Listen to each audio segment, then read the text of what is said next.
Snake plants are the true survivors of the plant world. They don't ask for much except for a little sunlight, a drink of water, and a healthy dose of neglect, and yet they flourish. Today, we're doing something that's never been attempted before in the history of botany. I'm repotting 3 snake plants in one pot and showing you how easy it is. Yes, it's as wild as it sounds, but don't worry, grab your gardening gloves and let's delve in it. Alright, so here we have our 3 snake plants, or as I like to call them, the 3 amigos. Let's get these bad boys out of their tiny homes and upgrade the house. So this tiny little snake plant is pretty root bound. It's like it's holding a party in there and don't want to let go. I've tried asking politely, but it just doesn't want to let go. But after a bit of tugging and grunting, our first victim, plant came out. Look at those roots. Honestly, I feel like it's been there for decades. It's completely root bound. You can see all those circulating roots. It's really circulating itself and filling out the pot. No wonder it felt like the leaves were thin and not plump. The poor plant did have soil. Well, didn't really have enough soil to absorb the nutrients and water.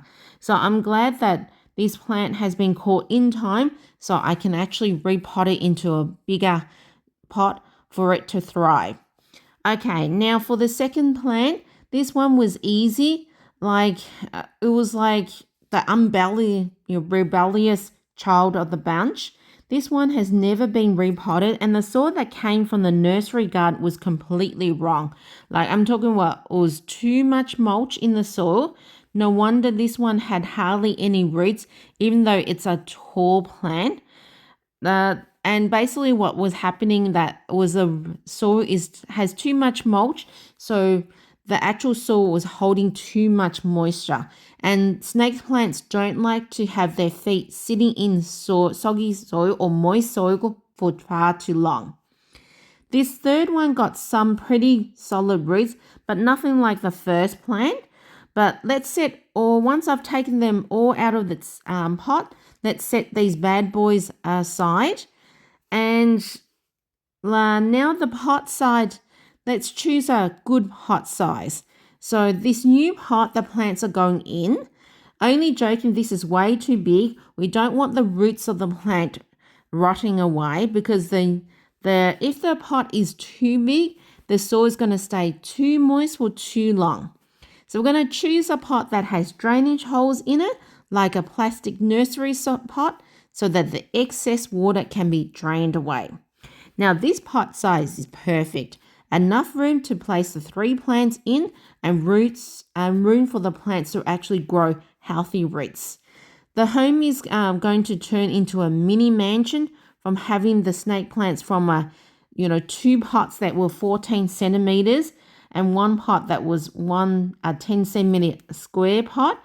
I'm actually going to put it into a 20 centimeter round pot. Now here's where the magic happens. So we need to choose the correct soil.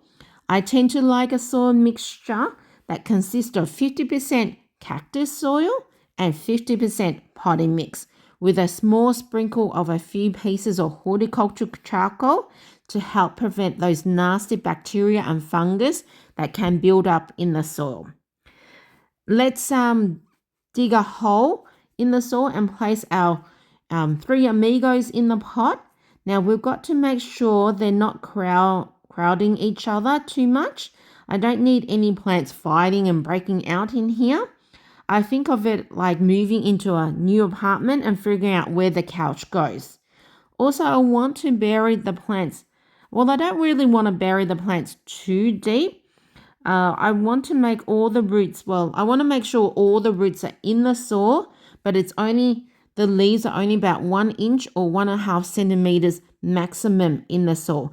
I don't want the leaves actually being really buried in the soil, because what can happen is that if the leaves are buried too deep in the soil, when watering the plant, it can actually end up root rotting the actual leaves.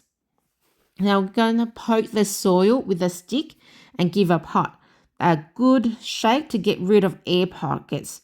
We're going to make sure we're going to pat down all the soil, making sure all the plants are secure and cozy in their new pot. They are snake plants. Their survivability is incredible, but good idea to give a little water with some encouraging words to help them adjust to the new home. Make sure the soil is only slightly moist and need to make sure that any excess soil or excess water is drained away. We don't want to need to give too much water because the roots are not really deep. They're quite shallow in the soil. And we're going to make sure that we're going to place the plant in a nice warm area that's bright and has a lot of sunshine, because snake plants, they do love sunshine. And we're going to adjust the plants, making sure they're happy with their new living arrangements. And ta-da! Look at that. A plant commune of 3. They're probably already discussing how they're going to take over the home. And there we go. They look amazing. It's like they were always meant to be together. So 3 snake plants, 1 pot. I'm pretty proud of what it looks like, but what do you think? And that's pretty much it, folks. 3 snake plants living in harmony in 1 pot. It's a little unconventional. It's a little messy, but isn't that what's life all about? I mean, what's the point of having plants if you can't occasionally turn their world upside down for fun?